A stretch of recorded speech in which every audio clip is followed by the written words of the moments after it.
The room.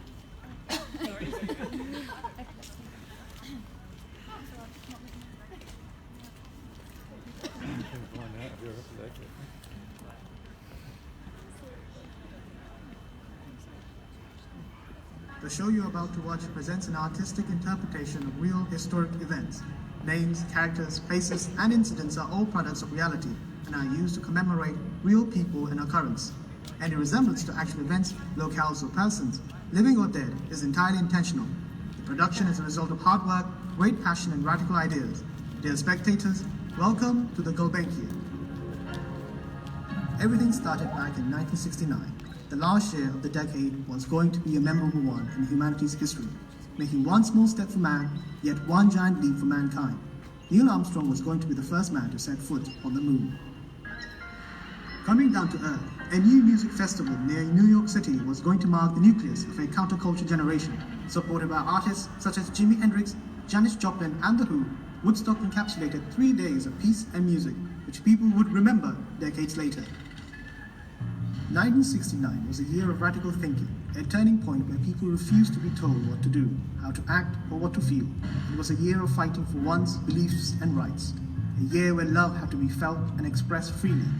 1969 marked the beginning of a series of riots starting off at Stonewall Inn in New York City, riots meant to protect and support the LGBT rights.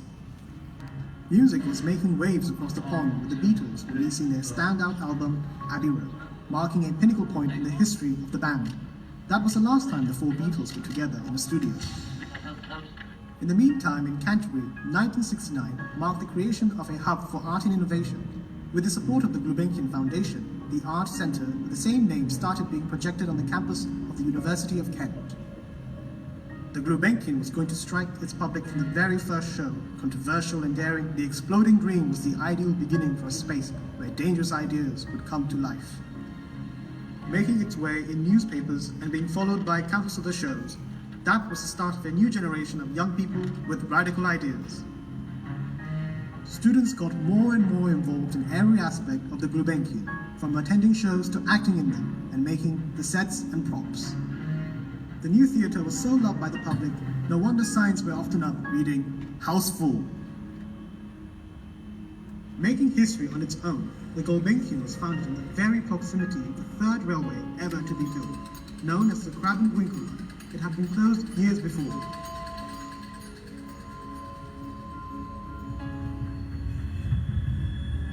But a severe subsidence in its unused tunnel ceased to damage the theatre.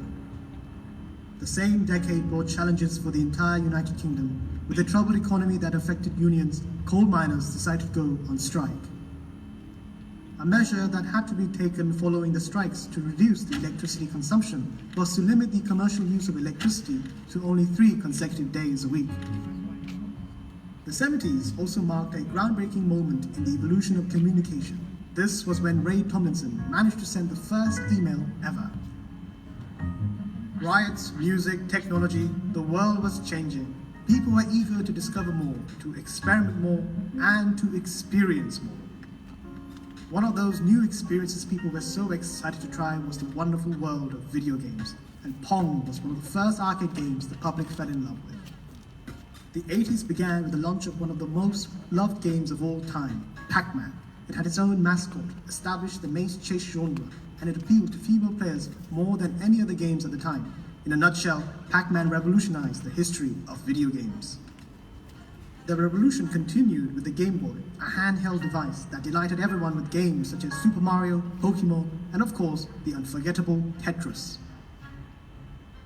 People started becoming much braver and true to themselves. They wanted to wonder more, to discover more, and to experience more. Nonetheless, the same dangerous ideas were being challenged right here at the Gulbenkian.